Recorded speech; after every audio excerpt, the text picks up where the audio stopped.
A mile of ice can keep a secret for 100,000 years. Beneath the world's great ice sheets, entire prehistoric landscapes are waiting, perfectly preserved in a deep freeze. This video will take you to 15 of these astonishing lost worlds, from ancient forests to forgotten mountains. You will gain a unique window into climates and ecosystems that vanished long before human history began. What stories do these frozen libraries hold about our planet's dramatic shifts? How could a thriving grassland survive beneath the Antarctic ice? By the end, you will understand why these discoveries are rewriting Earth's history and why they matter for our future today. What do you think is the most surprising thing ice can preserve? Think of ice not as a blanket, but as a vault. For a landscape to be preserved, it must first be captured, and that requires a very specific sequence of events. It begins not with a slow creep, but with a rapid advance. A cooling climate sends glaciers surging forward like colossal, slow-motion waves, swallowing everything in their path. Valleys, hills, forests, and meadows are buried not under rubble, but under a crushing, crystalline lid. This is the moment of entombment, and it is surprisingly gentle. The ice does not grind these features to dust. Instead, it seals them away from the world above. The key to preservation lies in what happens next, in the environment created beneath thousands of feet of solid ice. Here in the subglacial world, three powerful preservatives work in concert. The first is cold, a constant, deep freeze that slows all chemical reactions to a near standstill. The second is darkness, blocking the energy of the sun that would otherwise break down organic material. The third, and perhaps most crucial, is a lack of oxygen. This anaerobic environment means the bacteria and fungi that normally feast on dead plants and turn soil to sediment simply cannot survive. Decay is not just slowed, it is switched off. This is why scientists find more than just rocks. They recover ancient soil known as paleosols with their original structure intact. They find delicate pollen grains perfectly shaped that can tell us what flowers bloomed in a meadow 100 millennia ago. They find twigs and leaves that look as if they fell from a tree yesterday, their cellular details frozen in time. This perfect deep freeze has held these treasures in stasis, but that stasis is now under threat. Glaciologists speak of these landscapes as frozen libraries, and they are in a race against time to read the shells before they melt. As global temperatures rise, the vault door, the ice sheet itself, is beginning to thin and retreat. Once exposed to air, sunlight, and microbial life, these pristine records can be lost in a matter of years or even months. The very act of discovery is a delicate balance, a careful extraction of history from a disappearing world. This urgency makes every find precious, every snapshot of a lost Earth more vital.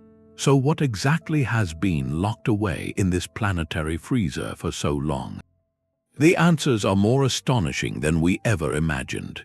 High on the windswept plateaus of Baffin Island, a clock has started ticking again. As the modern ice caps shrink back, they are unveiling a world that time forgot. A carpet of tundra that last saw the sun more than 40,000 years ago. This is not a fossil, not an imprint in stone. This is the original landscape itself, a living snapshot pressed between the pages of an ice sheet. The plants here, hardy mosses and intricate lichens, are not merely remnants. They are the very organisms that were growing here when great ice sheets were still advancing across North America. To stand there is to look upon a living relic from an age when Neanderthals inhabited Europe, a silent, green witness to a planet we can scarcely comprehend. For scientists, this is like finding a natural archive with its pages still fresh. These plants did not just exist, they breathed, and within their delicate structures, they trapped tiny samples of the ancient atmosphere, bubbles of air from a world long gone. By analyzing the chemistry of these trapped gases, researchers can read a direct record of what the air was like tens of thousands of years ago, measuring levels of carbon dioxide and methane with a precision that ice cores alone cannot always provide. This turns the landscape into a calibration tool, a benchmark against which all our models of past climate are measured. But the most profound message from Baffin Island is one of contrast. This tundra survived, perfectly preserved, under miles of ice for millennia because the climate was stable enough to maintain that icy seal. Its exposure now is not due to natural cycles, but to a retreat happening at a pace the Arctic has not seen in all those thousands of years. The ancient plants, once frozen in time, now wither quickly under the modern sun, a stark and silent indicator of just how dramatically our world is changing. This first landscape sets the stage for everything that follows, proving that ice does not just conceal rock, it can preserve entire living worlds in suspended animation, waiting to tell their stories. And if a simple tundra can hold such secrets, what wonders lie beneath the thickest ice on Earth? The story of ice is also a story of hidden mountains.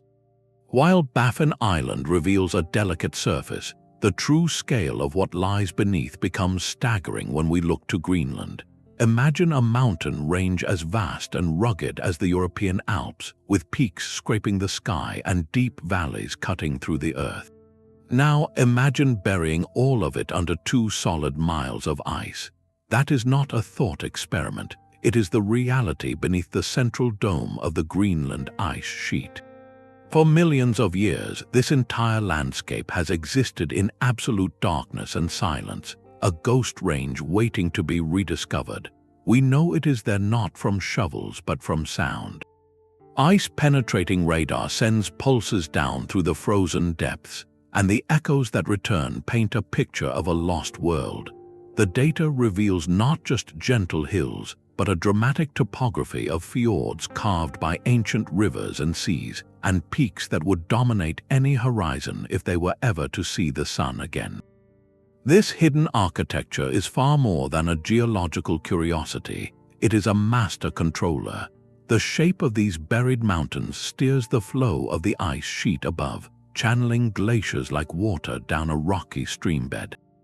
It also influences where and how the bottom of the ice sheet melts, a critical factor in how quickly ice slides into the ocean.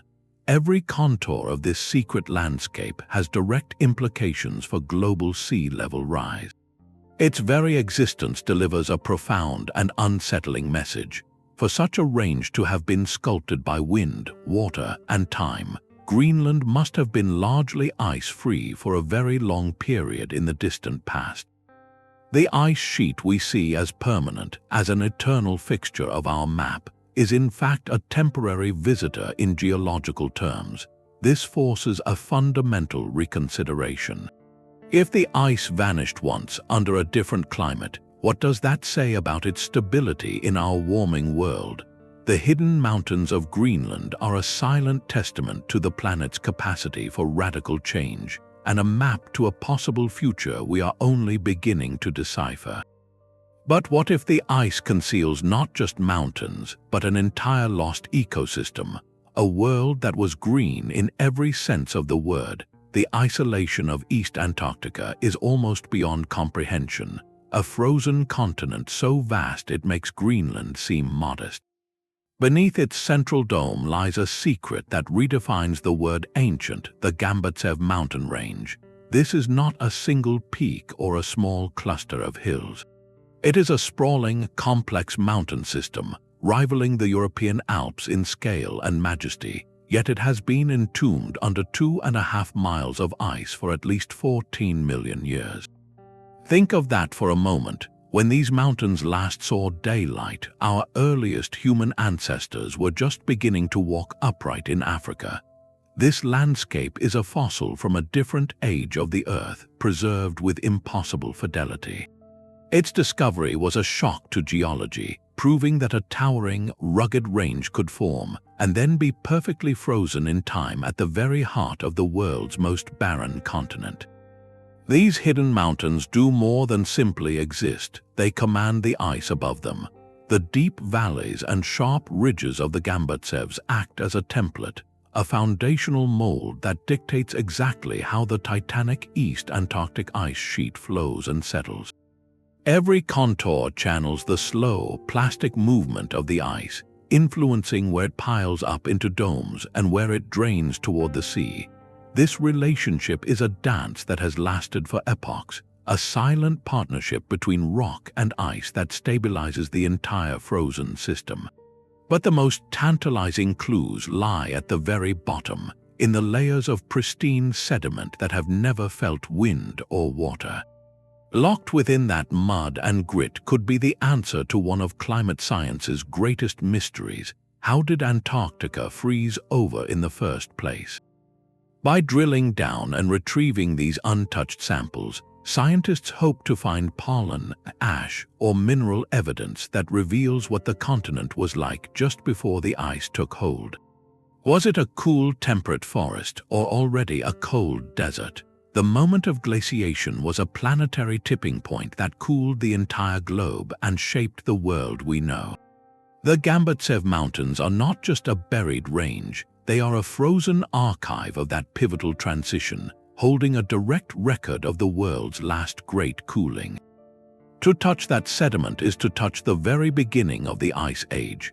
Yet if a landscape can be preserved for millions of years, what happens when the ice itself becomes the preserver of something far more fragile, something that was once alive and green? The transition from fire to ice is written in the very ground beneath Iceland. This island, forged by volcanoes and sculpted by glaciers, holds a landscape that captures a moment of dramatic change. Beneath the immense weight of the Vatnajökull ice cap, researchers have discovered not just rock but the ghostly remains of ancient birch forests. These are not mere impressions, they are actual layers of wood, leaves, and soil preserved in astonishing detail. How does a forest survive beneath a glacier? The answer lies in a violent, perfect sequence. First, a volcanic eruption would have blanketed a thriving woodland in a deep layer of fine ash, smothering it instantly and creating a protective seal. Then, as the climate cooled, the glaciers advanced, entombing the entire scene under a mile of ice. This double burial by fire and then by ice created a time capsule of extraordinary clarity. Each layer of fossilized wood is like a page in a diary, recording the exact moment the forest fell. For volcanologists, these trees are precise chronological tools. By dating the wood, they can pinpoint the year, even the season, of the catastrophic eruption that buried it. This turns a natural disaster into a historical marker, helping to build a timeline of Iceland's fiery past with remarkable accuracy. For ecologists, the discovery is a vision of a forgotten Iceland. It reveals an island that was once warmer and densely forested, a lush ecosystem that thrived during a previous interglacial period when the climate was much like our own, or even warmer. This ancient forest does more than tell a story of the past. It offers a blueprint for a possible future. As the modern climate warms and the Vatnajökull ice cap retreats, it is exposing land that has been barren for millennia. Scientists now look to these fossil layers to understand what once grew here, providing a target for how the ecosystem might regenerate. The landscape is a powerful reminder that Iceland has always been a land of flux, a perpetual dance between the creative force of volcanoes and the preserving power of ice. It shows us that even beneath the most formidable glaciers, life leaves a lasting record, waiting for the moment it can inform the world to come. But what if the ice preserves not just forests, but the very ground they grew in, a soil so ancient it remembers a different sun? Far to the south, where the Andes Mountains meet the roaring winds of the Pacific, another frozen archive is coming to light. The southern Patagonian ice field, a vast expanse of white, is slowly pulling back its curtain to reveal a stage from a completely different play. This high plateau was not always a realm of endless ice.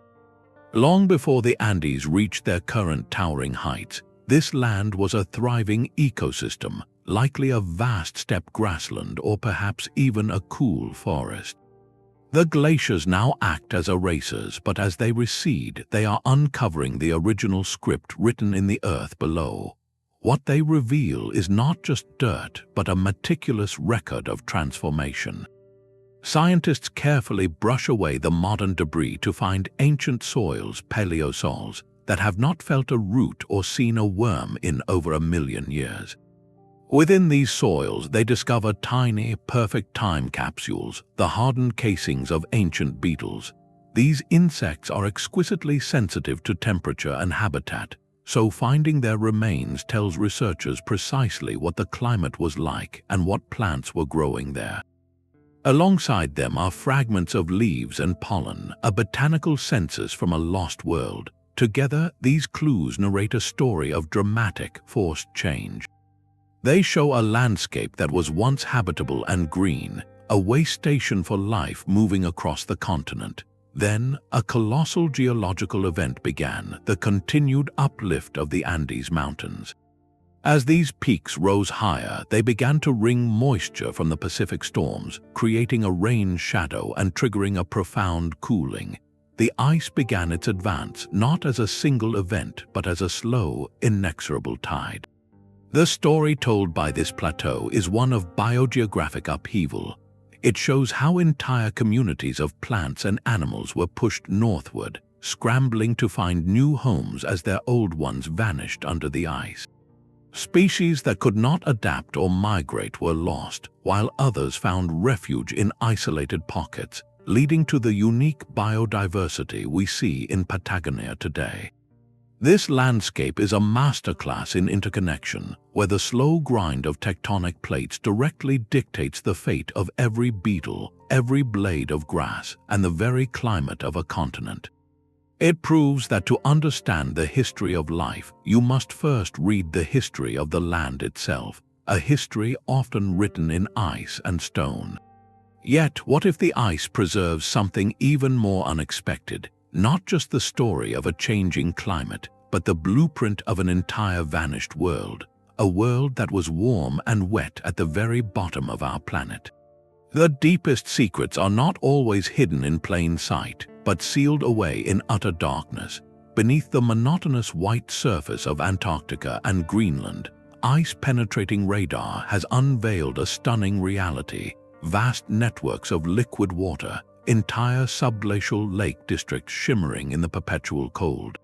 The crown jewel of these hidden seas is Lake Vostok in East Antarctica, a body of water rivaling Lake Ontario in size, yet it has been completely isolated from the atmosphere above for up to 15 million years. This is not merely a pool of meltwater, it is a time capsule of staggering proportions. The lake itself sits in a basin, and at its bottom lies a landscape even more ancient, a sedimentary record of a world that has not existed for eons. Think of it as a Russian nesting doll of history, a modern lake cradled by ice, resting upon a prehistoric lakebed that remembers a green Antarctica. The mud and silt at the bottom of Lake Vostok are the ultimate prize. Locked within those layers could be a continuous chemical diary of the continent's transition from a temperate land connected to Australia and South America to the frozen desert we know today. More tantalizing still is the possibility of life. Any microbes surviving in that dark, pressurized, nutrient-poor environment would have evolved in total isolation for millions of years, representing a biological line cut off from the rest of the planet's history. They would be living fossils, offering a unique window into the extremes where life can persist. Reaching this pristine archive, however, is a monumental challenge that blends engineering with profound ethics. Drilling through 2.5 miles of ice to sample the lake water or its sediments is an incredible technological feat, one that risks catastrophic contamination.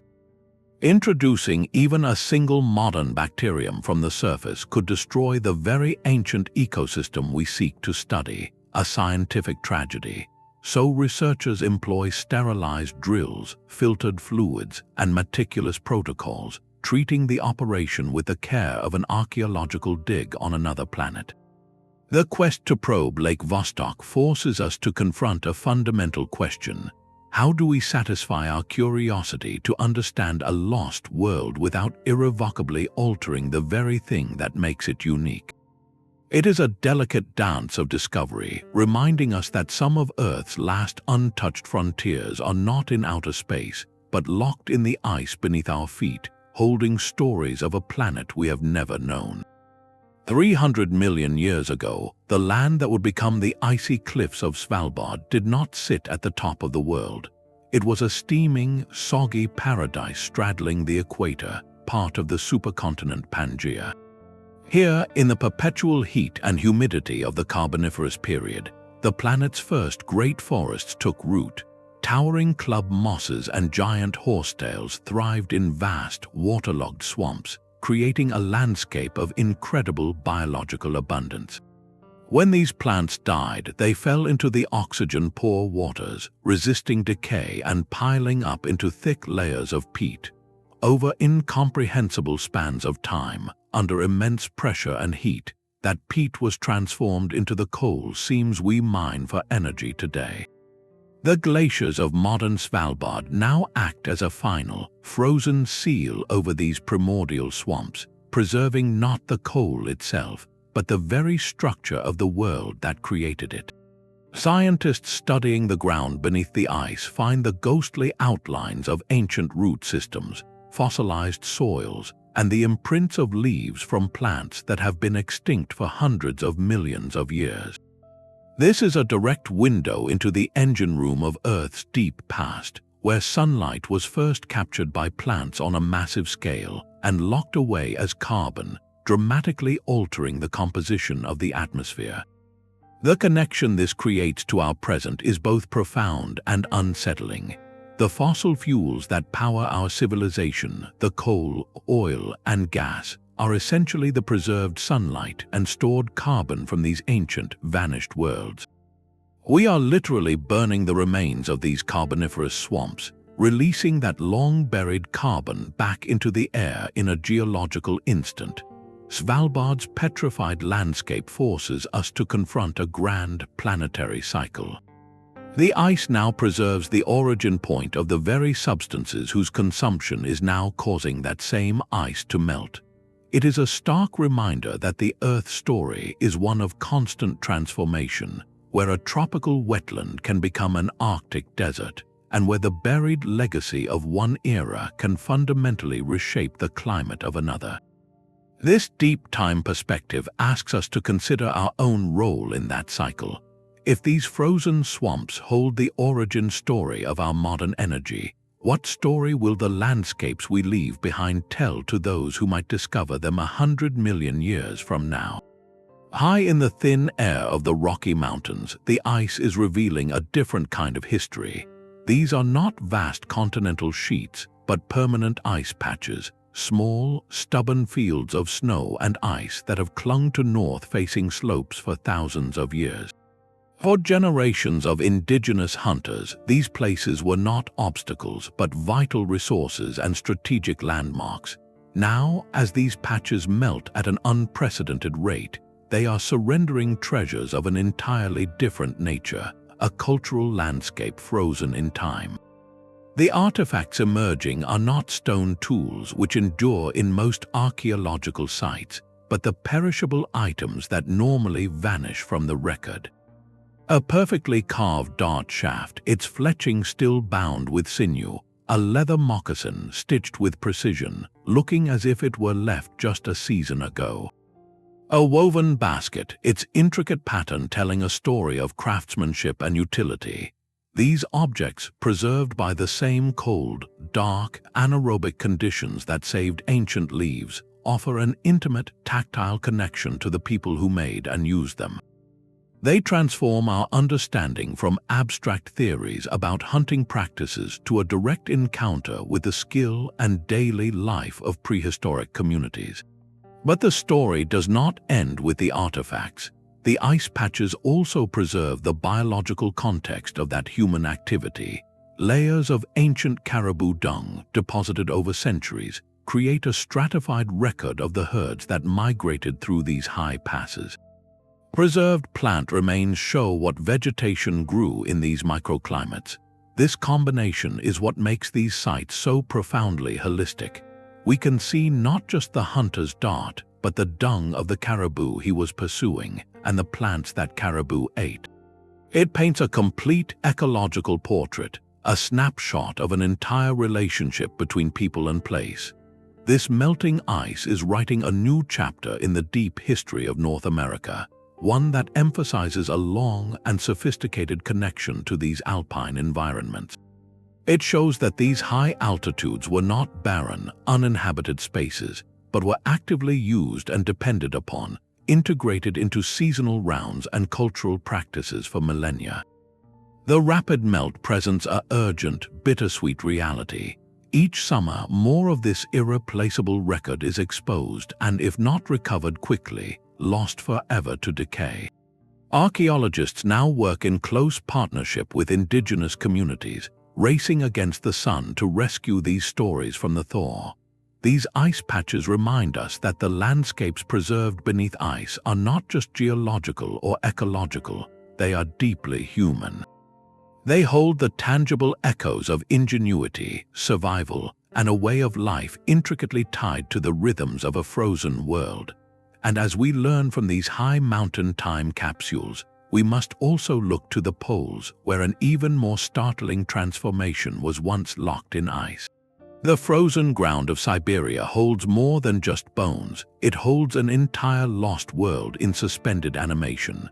While much of the region is defined by permafrost, ancient ice sheets also advanced across this land, sealing away a landscape of astonishing vitality, the legendary mammoth-steppe. As modern warming thaws these icy tombs, they are revealing not a barren tundra, but the vibrant heart of an ecosystem that thrived for tens of thousands of years.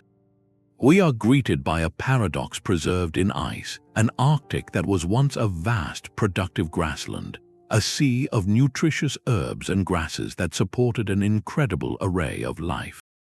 The evidence is staggering, and it emerges directly from the melting ice. Enormous tusks curve toward the sky, the skulls of woolly rhinoceroses rest in the soil, and the bones of steppe bison lie scattered where they once grazed. On rare, extraordinary occasions, the ice gives up something even more profound, an almost fully intact carcass with skin, hair, and flesh still preserved, offering a direct, tangible link to these magnificent creatures. This landscape completely shatters our old assumptions about the ancient Arctic as a desolate, frozen wasteland struggling to support life. Instead, the mammoth-steppe was a powerhouse, a complex and interwoven community where grasses fixed carbon, herds fertilized the soil, and predators helped maintain balance. It was a system that worked, and it thrived under conditions we would consider harsh, proving that life, when adapted, can flourish in unexpected abundance. The great mystery that haunts this rediscovered world is not how it lived but why it died. What caused the collapse of this entire ecosystem and the disappearance of its iconic giants at the end of the last ice age? The thawing ground provides crucial clues. Was it a rapidly changing climate that altered the very plants the animals depended on? Or did the arrival of skilled human hunters tip a delicate balance? Perhaps it was a devastating combination of both. By studying the preserved plants, the soil chemistry, and the bones themselves, scientists pieced together a story of ecological unraveling, a warning about how interconnected systems can fracture under multiple pressures. Yet, this ancient landscape is not just a relic of loss, it is also a source of inspiration. As the modern Arctic warms and the permafrost thaws, the ground is often left bare and unstable. Some researchers now look to the mammoth-steppe as a model for restoration. Could reintroducing grazing animals like bison or horses help re-establish these productive grasslands, stabilizing the soil, capturing carbon, and restoring a measure of that lost biodiversity? The frozen steppe challenges us to see the Arctic not as a passive victim of change, but as a landscape with a deep history of resilience, offering lessons from the past that could help shape its future. The story of ice is not confined to polar deserts or remote islands. It is written in the mountains that touch the sky across Europe. High in the European Alps, the great glaciers are not just rivers of ice, they are time capsules with a distinct and layered memory. The oldest story is told not at the surface, but at the very bottom, in what glaciologists call the basal ice. This is the ancient, compressed ice that grinds directly against the bedrock, and as these iconic glaciers retreat, they are finally letting go of treasures they have carried for thousands of years. What emerges is a collection of fragments from lost worlds, a glacial scrapbook of the Alps themselves. The ice does not simply melt away to reveal clean rock. It surrenders a chaotic mix of ancient soils, crushed rock flour, and organic detritus, all plucked from valleys upstream that the glacier has since abandoned or completely reshaped. This material is not random debris. It is a direct physical sample of landscapes that have not existed since the glacier first advanced over them. A single piece of ancient wood or a layer of prehistoric soil embedded in this basal ice can tell a precise story. By dating these fragments, scientists can reconstruct the glacier's own life history, mapping when it surged forward to engulf a forest, or when it retreated enough to allow soil to form on a newly exposed mountainside. This creates a timeline of the Alps' glacial pulses, a record of expansion and contraction written in the very cargo the ice carried. Perhaps the most poignant clues come from preserved plant matter and pollen. These tiny, resilient time travelers reveal the altitude of the ancient tree line, showing how forests climbed higher up the slopes during warmer periods, only to be pushed back down by advancing ice when the climate cooled. Each layer in the basal ice captures a moment in this eternal dance between forest and frost. Today, this process is no longer a slow, geological waltz. The rapid, visible retreat of alpine glaciers is exposing these ancient landscapes at a pace that feels almost violent in its speed. A rock surface last touched by sunlight during the Bronze Age is suddenly bathed in warmth. An ancient soil sealed away before the Roman Empire fell is now open to the wind. This makes the Alps a uniquely accessible and urgent classroom on climate change. We are not just reading about lost worlds in scientific papers, we can witness their unearthing in real time, a stark and visible testament to a transformation happening within a human lifetime. The basal ice reminds us that even our most familiar, postcard-perfect mountains hold deep, frozen histories, and they are speaking to us now with a clarity and urgency we can no longer ignore. Beneath Iceland's serene white glaciers, a hidden furnace rages.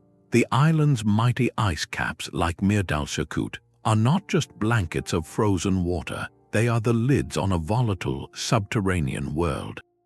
When a volcano awakens under 1,000 feet of ice, it does not build a classic cone. Instead, it forges an entirely new kind of landscape, one sculpted by the explosive conflict between unimaginable heat and immense frozen pressure. The results are strange, flat-topped mountains that rise from the ice like stone fortresses, known as tuyas. Their unique shape is a direct record of a battle between fire and frost. In the eruption's first stage, molten rock meets glacial ice, triggering violent steam explosions that shatter the lava into fine, glassy ash. This material piles up into a broad, underwater mound beneath the ice. As the volcano continues to erupt, it eventually melts through the ice sheet, and the lava then flows freely into the open air, capping the soft ash mound with a hard, durable layer of solid basalt. What remains after the ice retreats is a mountain with sheer sides and a perfectly flat top, a geological monument to a victory by fire. But the story does not end with the mountain's shape. Within these tuyas, the rock itself holds a chemical diary.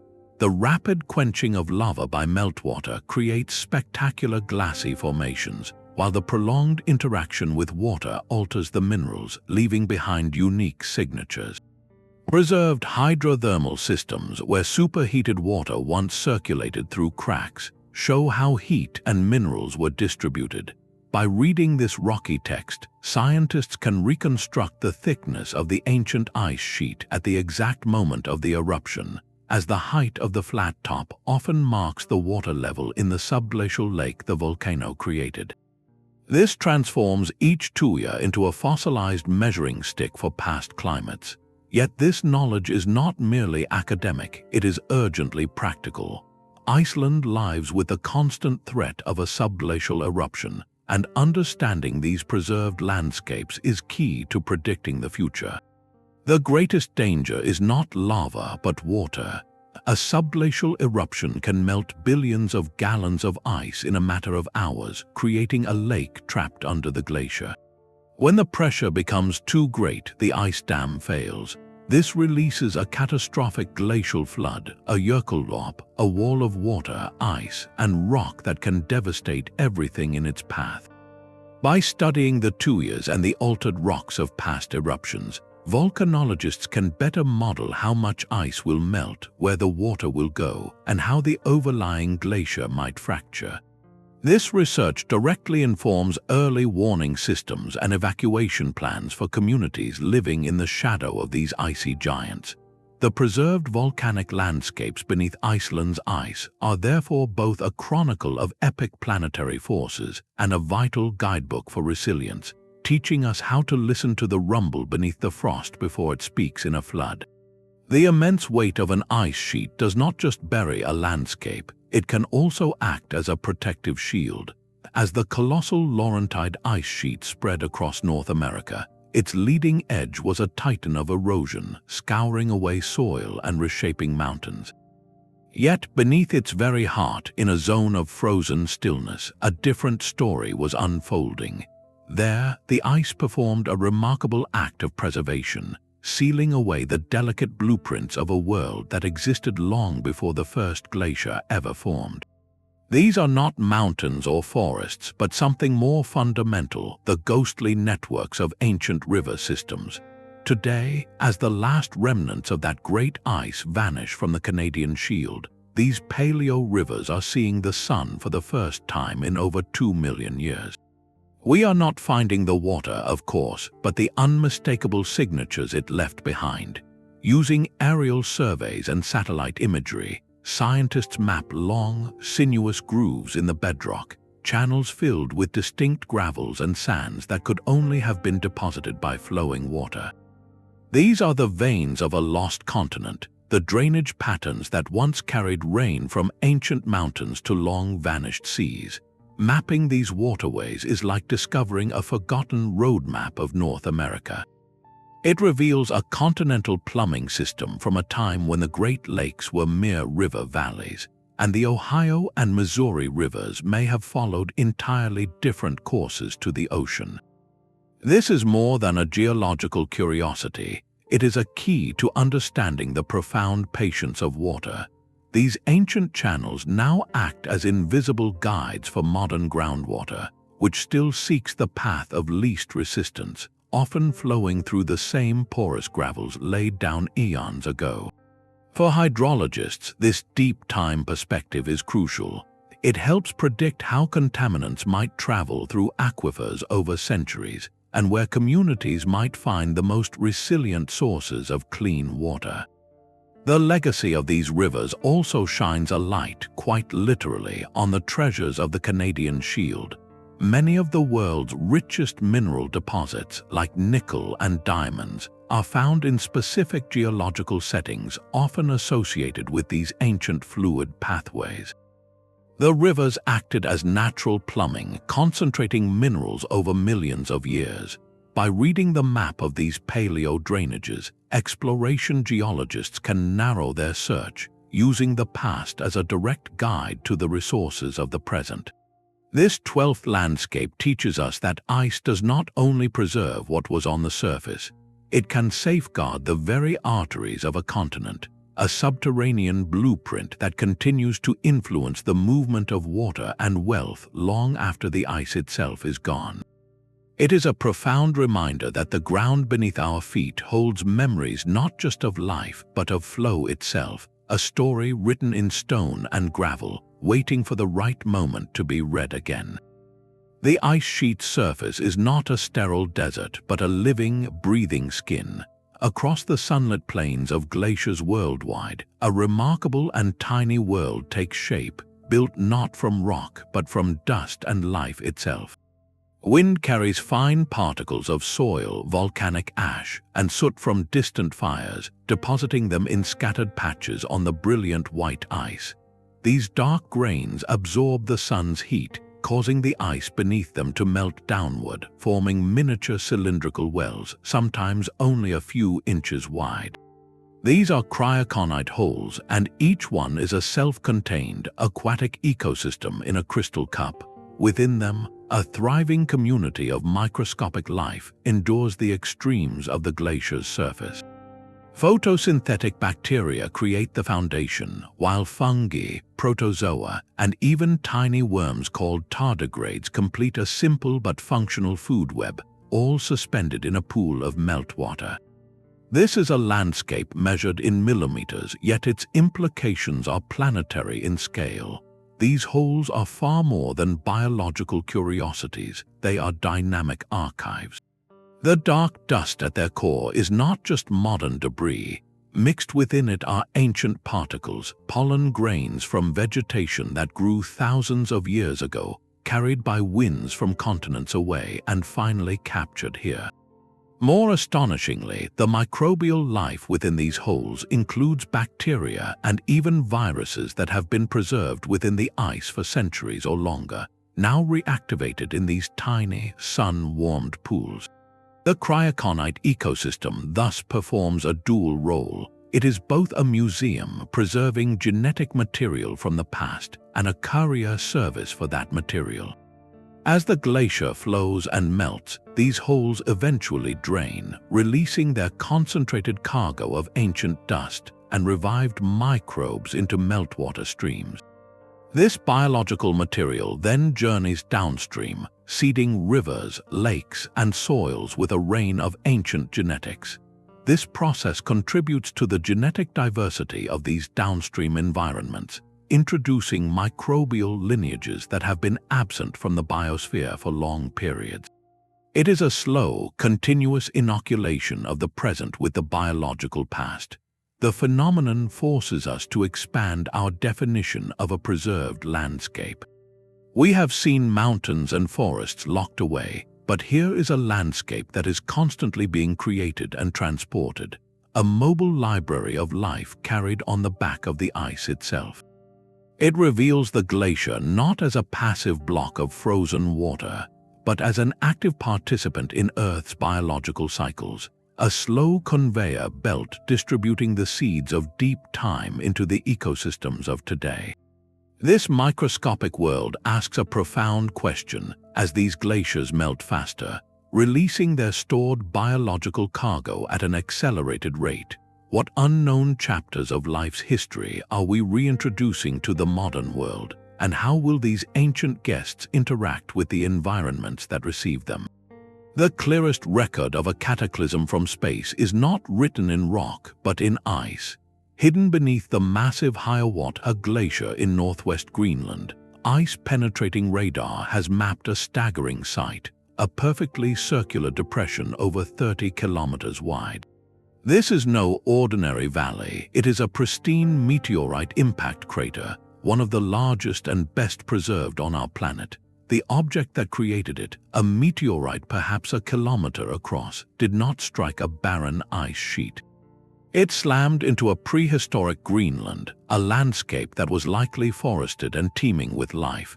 In an instant, that world was vaporized, and the resulting crater was then immediately sealed by the advancing ice, frozen in time like a photograph of the moment of impact. This perfect preservation is what makes Hiawatha so extraordinary. The ice did not just cover the wound, it protected its forensic details. The radar reveals the crater's raised rim, its central peaks, and even the disturbed rock layers beneath, features that are usually worn away by millions of years of erosion on other continents. Locked within the ice and the crater floor are microscopic clues, shocked quartz and glassy spherules, the undeniable fingerprints of a cosmic collision. For planetary scientists, this is a gift of unparalleled clarity. It allows them to study an Earth impact with the same detail they would a fresh crater on the Moon, offering a pristine template for understanding the mechanics of these colossal events. But the discovery raises a profound and unsettling question. When did this happen? Initial evidence points to a potentially very recent impact in geological terms, possibly within the last 2.8 million years, a time when early humans were already walking the Earth. This timing is crucial because an impact of this scale would have been a global event. The energy released would have vaporized billions of tons of rock and ice, hurling dust and water vapor high into the atmosphere. This could have triggered a sudden, dramatic cooling, a volcanic winter without a volcano, disrupting climates and ecosystems worldwide. The Hiawatha crater thus becomes a new character in one of science's great debates. What caused the rapid climate oscillations at the end of the last ice age? Could a cosmic impact have been a catalyst, delivering a shock to an already changing system? This frozen crater does more than record a disaster. It challenges our narrative of Earth's recent past, suggesting that our planet's history can be rewritten by a single, hidden event. It proves that ice sheets are not just museums of terrestrial life, but the ultimate guardians of celestial history, preserving the clearest memories our world has of encounters from the depths of space. The final frontier of ice lies on the roof of the world. The immense glaciers of the Tibetan Plateau, Earth's third pole, are not just repositories of ancient climate data, they are the frozen archives of human ambition. As these high-altitude ice fields shrink, they are surrendering evidence of a story written in campfire ash and simple stone tools, a narrative of our species' earliest and most daring conquests. This is not merely a landscape of rock and ice, it is a chronicle of perseverance. The artifacts emerging are humble yet profound, the charred remnants of prehistoric hearths, carefully placed stone rings that once anchored tents against the relentless wind, and discarded tools shaped by hands that learned to thrive where the air grows thin. Each object is a testament to a community that did not merely survive in this extreme environment, but chose to make it home. These finds are dramatically rewriting the timeline of high-altitude settlement.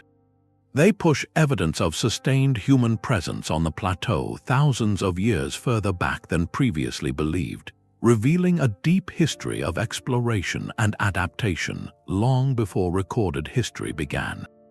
The implications are staggering. They suggest multiple waves of migration and a sophisticated understanding of how to live in a landscape that offers little margin for error. Alongside these human traces, the ice gives up another kind of record, ancient moss banks that have been frozen for millennia. These resilient plants are biological time capsules, preserving a direct genetic and chemical record of the plateau's past ecosystems. By studying them, scientists can reconstruct how the local climate shifted over centuries, revealing periods when the plateau was slightly warmer and wetter, offering windows of opportunity for those first pioneering communities. This creates a powerful, intertwined story. We can now see the environmental conditions that made human migration possible, and the archaeological proof that people seized that opportunity. This 15th landscape offers perhaps the most direct lesson for our own time. It is a masterclass in long-term resilience. The people who left those hearths behind developed specific cultural adaptations, from specialized hunting strategies to social structures that ensured mutual support, allowing them to flourish in a place that would challenge even modern, well-equipped explorers. Their success provides a profound insight. Human societies are not separate from their environments. They are shaped by them and, in turn, learn to shape their strategies for survival. As the modern climate warms and the plateau's glaciers recede at an alarming rate, these frozen archives are vanishing almost as quickly as they appear. The race to document them is a race to recover a crucial chapter in the human story, a chapter about ingenuity, tenacity, and our enduring capacity to call the most formidable places on Earth our home. These 15 preserved landscapes, from Arctic tundra to high mountain passes, from hidden lakes to ancient impact craters, collectively tell a single, unifying story. Ice is the great keeper of Earth's memory. It holds blueprints of past worlds that challenge our assumptions and inform our future, reminding us that the ground beneath the frost is never truly silent. It is simply waiting for its moment to speak. From the Arctic tundra to the Antarctic mountains, these 15 prehistoric landscapes form a single, priceless archive. They are not isolated curiosities, but interconnected chapters in a story far grander than our own. Each discovery, whether a mammoth-steppe or a hidden lake, challenges the very way we perceive Earth's history and its possible future. They underscore a profound and undeniable truth: the fates of climate, life, and the land itself are woven together in the planet's frozen memory. This icy library has held its volumes secure for millennia, but now the shelves are melting. As the ice retreats at an unprecedented pace, these unique windows into the past are closing forever, their pristine records lost to decay within years of exposure. This makes their study an urgent, generational race against time, a mission to read the last pages of a disappearing book. Let this journey serve as a powerful reminder of the deep time scales on which our planet operates, and of our own profound responsibility to its legacy. We are not just observers of this story, we are now its authors. If you found these revelations from Earth's frozen vaults fascinating, consider subscribing for more explorations into history's greatest mysteries. We would love to hear your thoughts, so share in the comments below. Which of these 15 lost landscapes did you find most astonishing?